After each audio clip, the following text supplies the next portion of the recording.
Hi everyone, welcome to the Cathy Reisenwitz Show. I am joined today by the deliciously voiced Tony Stiles of the Tony Stiles Show and some other projects as well.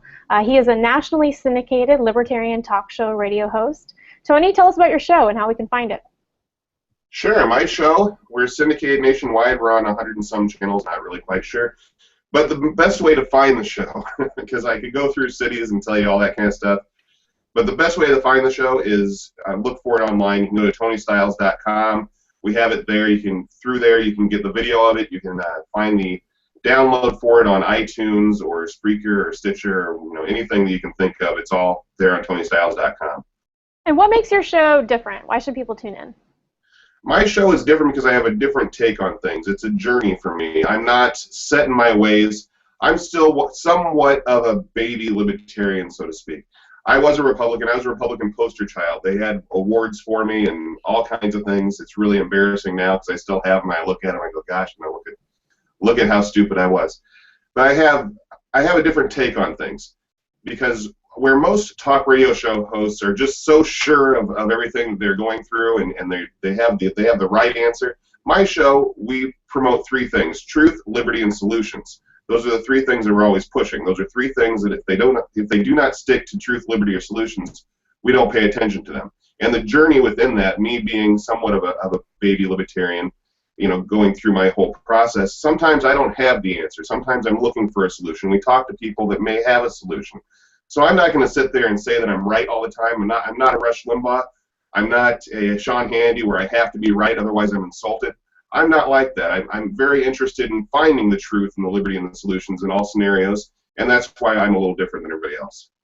Now yeah, I was going to say, you sound like the anti-Rush Limbaugh. I know people really enjoy certainty. I know this show is part of the Voluntary Virtues podcast, and I went on before I had this show with the Voluntary Virtues show, Michael Shanklin, Robert, and some other gentlemen, and was just, I'm kind of with you. I'm a little bit, I was an ANCAP, and I am an ANCAP still, but I'm coming around to, I loved the certainty and the clarity and the simplicity and the consistency of things being simple. Every interaction can be classified as voluntary or involuntary. It's either cooperative or coercive, and that's so, fun, and it's so easy, and it's so comforting. But as I've kind of come along, and I guess I'm still a baby libertarian, but I've been at it a few years and read a little bit more.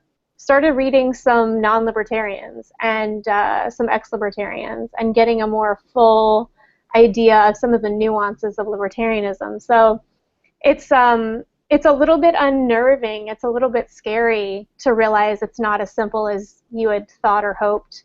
But it's also, I think people are drawn to someone intellectually humble and honest enough to admit where things are not as simple as we would like it to be. So have people really responded well to your approach to things, your humble, nuanced approach to things? I don't know. I don't know if I'd call it humble so much. I guess I'm humble in the sense that if I'm wrong, I'm going to admit it. If I don't have the answers, I'm going to admit it. I do have somewhat of a crass to me, I guess.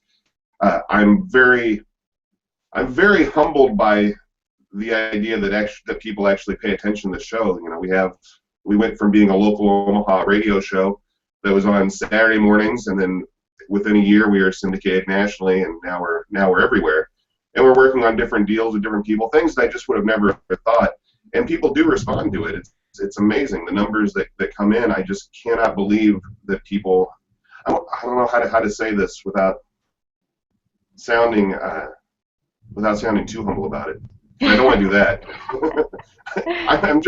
I'm in awe. I'm in awe of the whole thing, really. And every day that I wake up, I feel like I feel blessed. I feel blessed that I'm able to get up and do something that I like, because I've had a lot of jobs I didn't like, and I still have jobs that I don't like. I have a venture capital firm in Omaha, Nebraska, and I dread getting an email from them because I'm a chairman now. I don't have to deal with the day-to-day operations, but there are final decisions that I have to deal with, and I dread getting an email from them that has me put back to work. And it happens about once a week, and it takes about 10 to 20 hours of my week out. And I don't like doing that kind of stuff. I've done business for a long time. I've been in business for myself. I've been an entrepreneur since I was 17 years old. I'm tired of that. I kind of like more than kind of. I really like the whole radio and media atmosphere that I've been thrown into, just kind of unwillingly. I didn't intend on doing radio. It wasn't something that I thought I'd be doing. It just happened out of nowhere. One day I'm sitting answering phones at the radio station for St. Jude's. They were doing a radiothon raising money for St. Jude's Children's Research Hospital. I was there, and the manager said, "Hey, have you ever thought about doing a radio show?" And I said, "Well, not really." He says, "Do you have any opinions?" And I was like, "Oh, yeah, I got opinions." And he said, "Well, you have a good voice for it. Why don't you try it out?" And I tried it out, and next thing you know, I'm on the radio, and then a year later, I'm around the country. Now I'm on a speaking tour. I'm going everywhere and talking to people. It's really exciting for me to see that people actually reacted to something that I didn't know I had inside me. It is. It's kind of the market where you just kind of fall into something and it works for you. And I'm glad it has. It's I bring up Limbaugh and the Voluntary Virtue Show because what you said was, I don't have all the answers, and that's a rare thing for someone to admit, and people are really, it sounds like people are responding to it, and I think that's really cool. So tell us about your tour, and tell us a little bit about the spot of trouble you ran into. Yeah, we've run into a lot of trouble on this. It's been interesting. What happened was, while we were out in Los Angeles, me and my team, and we have a car that we take with us, and sometimes I fly out and I meet the guys and they drive a little bit. The plan was, while we were in Los Angeles, for me to stay in Los Angeles for a little while, and for them to drive to Tampa, where the next tour date was, and for me to fly to Tampa when I was done in Los Angeles and do the tour date there, get in the car. Then it was Jacksonville, Atlanta, Nashville, and then break for a little while at home. But plans kind of went awry. What happened was, while I was staying in Los Angeles, I got a phone call from them while they were on the road. They were in El Paso, Texas, and they had gotten pulled over, and they said the car was stolen, which is untrue, because I would have had to report the car stolen. I would have had to have called and said, my car is missing, it's gone, it's stolen, filed a report of some kind because it's my car. So they pulled them over on false pretenses, impound the car, tell them, my team, that I have to come down to El Paso, Texas in order to get the car out of the impound because it's mine, it's in my name. So I rent a car in the middle of the night in Los Angeles, drive to El Paso, Texas, get there, get the car out of the impound, lay in the back seat because I'm going to go to sleep. My plan is to get to San Antonio and fly back to Los Angeles and finish what I was doing there. But about a half hour, 45 minutes, no more than an hour within that ride, I get pulled over while I'm in the back seat sleeping. My guys get pulled over while I'm sleeping. It's the break of dawn at this point. They get pulled over. They start swatting at me in the back seat, and they say, "Hey, Tony, we got trouble." I wake up just, not realizing what's going on. I look all around me, and there's flashing lights everywhere. And I go, "What'd you guys do?" And they said, "We haven't done anything. We don't know what's going on." So we pull over, and I get my camera out, and I start recording things. The officer there, it wasn't police, it was the Department of Homeland Security that pulled us over, and they said that they think we have drugs. All right. So they take us to a checkpoint area, and they ask us to get out of the car. I tell them, no, we're not going to do that. The guys, greatest team in the world that works with me. I love these guys. They're great guys. They sit there, and they follow my lead through the entire thing. The video is on benswan.com and a couple places, on YouTube, and I don't know. It's out there. But if you watch it, they follow what I'm doing. They're looking for my lead. And the entire time, I just keep on asking questions to these guys. Why do you have us pulled over? Why do you think we have anything in here? And they say, oh, well, a dog had a hit on your car. How could a dog smell anything in our car as we're driving? That just doesn't seem logical. I'm asking all the right questions. So finally, they call a sheriff in. The sheriff comes in and says, listen, I'm not local. I'm telling you right now, get out of the car. Or we will force you out of the car. They will forcibly remove us, or we have to get out voluntarily. So the guys look back at me, and they're like, what do you want to do? And me, it's morning time. I'm thinking, well, I could play this to the bone. They could break out my windows, and they could tase us and drag us out of the car and then delete the video and do whatever they want to us. I can comply and be kind of a sissy about it. I'm weighing the options in my head, I sit there for about 30 seconds, and I go, you know what? Let's go ahead and get out of the car. Let's go ahead, and we don't have anything to worry about. There's nothing in our car. I'm not worried. I just wanted to, just wanted to get out of the situation, get on our way. So, anyways, I say, let's get out of the car. While I'm getting out of the car, they try to take my phone from me that I'm recording from. You can see that in the video as well. It's really stupid. The officer that was talking to me said, I need to take your phone. And I said, no. And he says, I don't know if it's a gun or a knife. And he just said it was a phone, which he kind of shot himself in the foot right away. I told him, if I can't have my phone, I'm not getting out of the car. So they finally let me keep the phone. I got to record the whole thing. Up until the point they finally took it from my hands because they had to put us in handcuffs. They said they found marijuana in the car, which they were unable to produce. They did not show us any marijuana at all.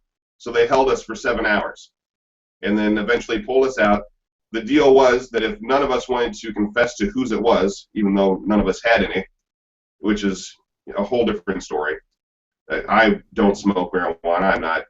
I just don't. I advocate for it to be decriminalized. That's fine. I used to do it a lot in the past. I'm clean now. I don't do that kind of thing. It's not that I have anything against anybody that does. I'll advocate for it, but it's not something that me or my team do. We don't have it in the car. We know that. We're confident of it. They tell us that we do. Lock us up for 7 hours. Tell us that unless one person confesses to being the one in possession of it, they have to keep all of us. And they can keep us for pretty much as long as they want until they decide we get to see a judge. So we sit there, and my tour manager, Eric, he decides to take the bullet. Smart guy. We weighed out the options. My producer, one of the guys with me, Nate, he knew that without him, the show can't move forward. If I take it, then I'm going to be put in jail. They're going to give me a ticket. At the very least, I'm going to lose my job. There's no show. Eric, the tour manager, he looks at it and says, well, I'm the tour manager. If it's going to happen to anybody that's going to be somewhat dispensable, it's going to be me. So he goes ahead and says, all right, it's mine. Since then, we've had the whole thing dropped. They were unable to produce anything. So Eric is clear of all charges, which is good. But the whole thing just left a bad taste in my mouth. It didn't make any sense for them. Yeah, I know. It didn't make any sense for them to do anything like that to me. It made absolutely no sense. Or anyone. This is completely unacceptable. This police state that we live in is completely absurd. And how much productive capacity, how many miles were driven, how much gas was wasted, how much time was wasted. We're paying these people's salaries. We're wasting productive capacity so they can illegally search and detain you on false premises and harass you, and then try to cover up the evidence by taking your phone, and then lie about the reason that they're taking. I mean, it's just I can't believe there's not more like anger in your voice, or I mean, I guess on the one hand it's like it could be so much worse, but on the other hand it's like, what in the world is going on here? I think we lost Tony. I will try to get Tony back, but in the meantime, while he figures out what's going on, or I do, I will talk about the news a little bit.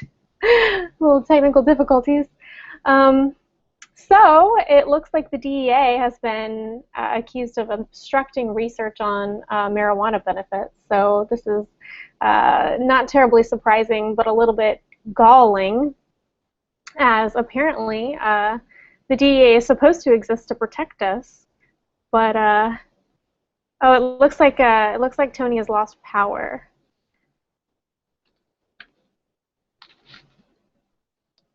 Okay, so he will not be back, but we'll be together for the rest of the time, and that'll be fine. But yeah, so. I hate that for Tony. Yeah, I mean, they're supposed to be keeping us safe from something that's supposedly, problematic, and it's scheduled as a class 1 intoxicant because a Schedule 1 narcotic because it has no benefits. Well, how do you know that if not only are you not researching it, but you're actually getting in the way of people researching whether it's useful? I thought Tony's comment on marijuana was interesting as a non-user, but he still he still advocates for people's right to use it. When he said he didn't use it, I was going to say, are you a real libertarian? But he said that he supports people's access to it, so that was good.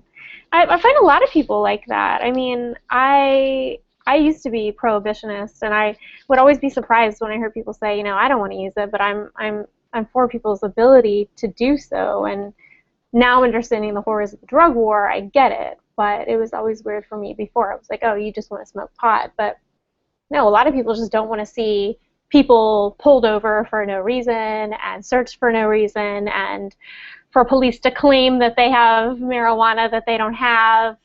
So what if I have marijuana? Why should that be any kind of pretense for you to keep me in a cage? Oh, I think Tony might be back.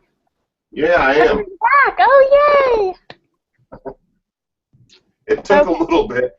The power went out. Did you inform everyone, I guess? I told them, I believe so. I told them that you were gone, but I wasn't sure if I didn't think you would be back. I didn't know the power would be back, but I'm glad. Welcome back. Yeah, the power just flickered off for about a minute and a half, and then it came back on, so I apologize.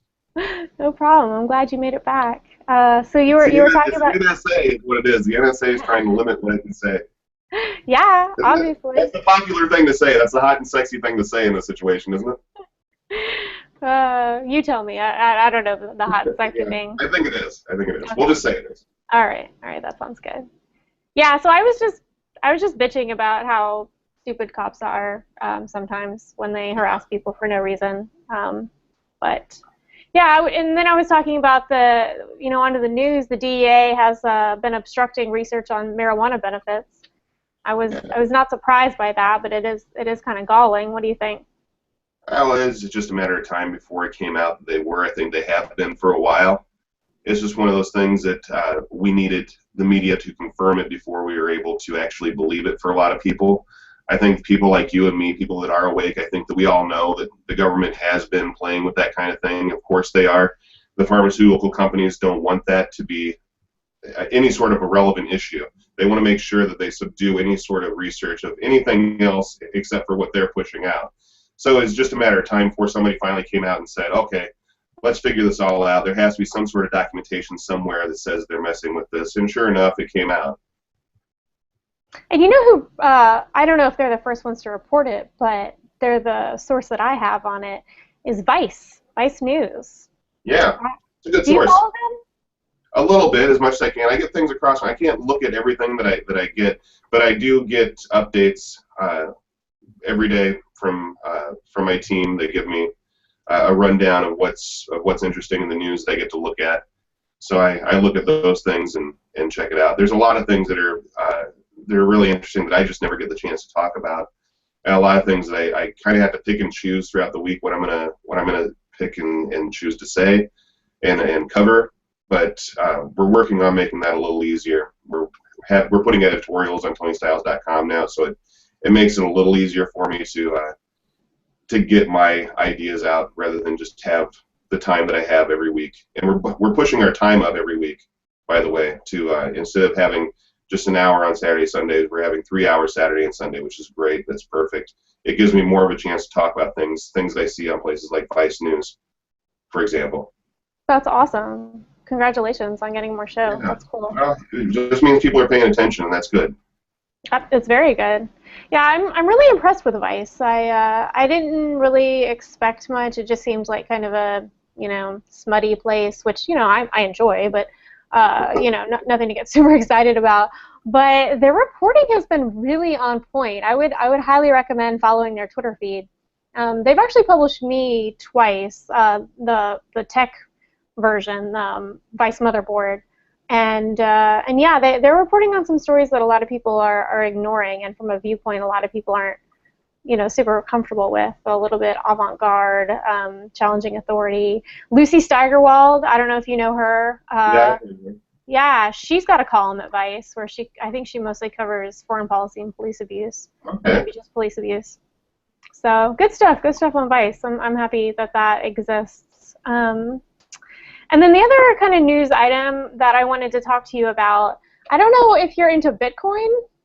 I know plenty about it. Okay, good. So I saw a story on the New York Times about the fact that 1 million Americans have been effectively blacklisted from the mainstream financial system. So they cannot get bank accounts, they can't cash checks, they can't borrow money, in the normal banking I haven't system. heard of this. This is Yeah. Well, and what I had heard is that about a quarter of Americans had to use so-called alternative financial services. So that would be online lenders or check cashing services because they couldn't get their needs met at normal banks. And so what I'd heard is that there's, the credit rating system creates this like caste of Americans who have these low credit scores, and banks cannot deal with them because of the laws on interest rates, capping interest rates, and because of the fact that they can't charge profitable fees for bouncing checks, and because these people aren't getting in tons of credit card debt, which would then be profitable for them, and the interest rates are capped on credit card debt. So all these things make it impossible for normal banks to deal with these people profitably. So they just don't serve them. So they're pushed onto this other market, which is also being attacked by regulators. And so, but I didn't know about this like blacklisting. This is a new thing. Yeah. And it seems to me, though, it comes from the same basic place where we've got an official, white market, heavily regulated banking system, and that's what the more affluent, people who've made, all good choices, that's what they get to use. And then you've got this kind of underclass of people who, have made poor choices and who don't have all, large incomes, who are forced onto this. And it almost kind of reminds me of the redlining. I don't know if you saw Ta-Nehisi Coates' article about reparations and the fact that, the Federal Housing Administration created 2 markets for mortgages. Correct. One with great terms that's, heavily regulated, and one with terrible terms that operates in the black market. That's almost kind of what we're seeing in banking, it seems like.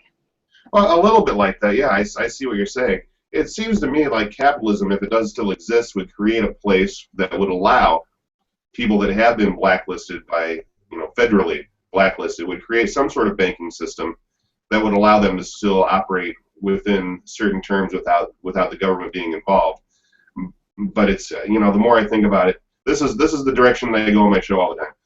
I think about things and it comes out of my mouth, and I try to talk myself out of it. And that's what I'm doing right now. The way I talk myself out of this is the government absolutely would never allow any sort of bank to exist that wasn't affiliated with the government. Correct?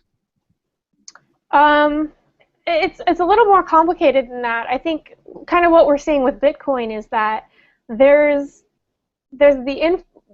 people need. Okay, so Bitcoin will never become mainstream without institutions, lending institutions, banking institutions, institutions that take on risk away from individuals.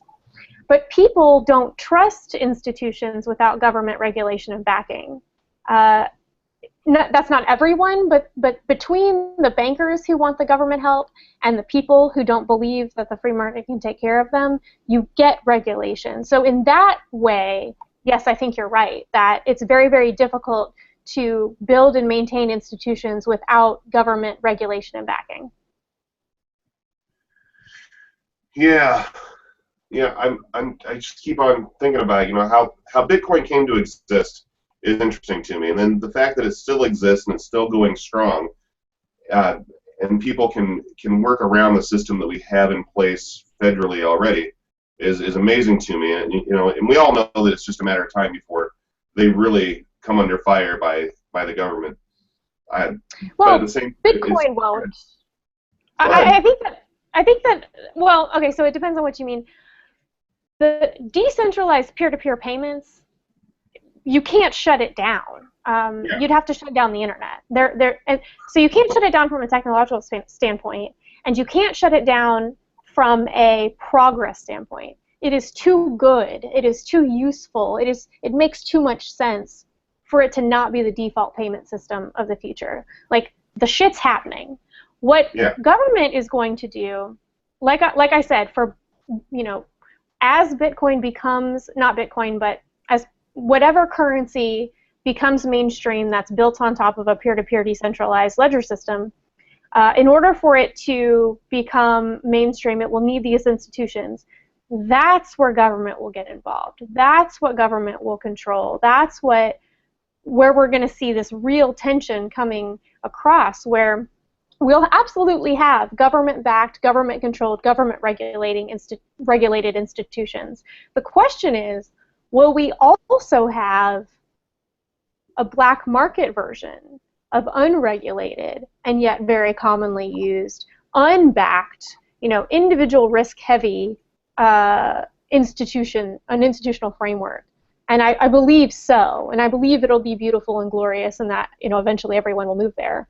But the government will absolutely try to shut that down with everything that they have. Well, they have to. They have to try to shut something like that down. It's not in their interest. Right. Is there a way that this is at all in their interest, or that it could be? I can't think of a way. I mean, if they were interested in human flourishing and prosperity, sure, but clearly that's not the case, and it's about control and using people. So no. Yeah, that's the direction I go with it too. So. I like rationalizing things like that. It makes sense. Yeah. So I don't know. Okay, we've got 3 minutes left. I want you to. I want to thank you, first of all, for coming on the show, especially with such late notice, lending your beautiful voice to the Cathy Reisenwitz Show, and if you could remind everyone where to catch you. Yeah, TonyStiles.com is the best place to find anything Tony Stiles related. It's TonyStiles.com. Tony with a Y, Stiles with an I. Okay, awesome. Yeah, find him on TonyStiles.com and tune in to the Cathy Reisenwitz Show. It is Monday, Wednesday, Friday. It's a live show, noon to noon 30, and then it shows up on YouTube as a recording afterward. If you're interested in coming on, let me know. Otherwise, I am on CathyReisenwitz.com, CathyReisenwitz, and on Twitter at Cathy Reisenwitz, and on Facebook at Facebook.com/Cathy Reisenwitz. Tony, thank you so much. Have a great rest of the day, and I will talk to you soon. Are we going to stay on later now and have phone sex? I wouldn't miss it. Perfect.